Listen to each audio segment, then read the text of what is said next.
લખ 84 માં બહુ દીન ભટક્યા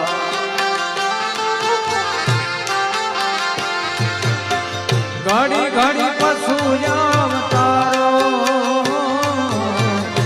લખ 84 માં બહુ દીન ભટક્યા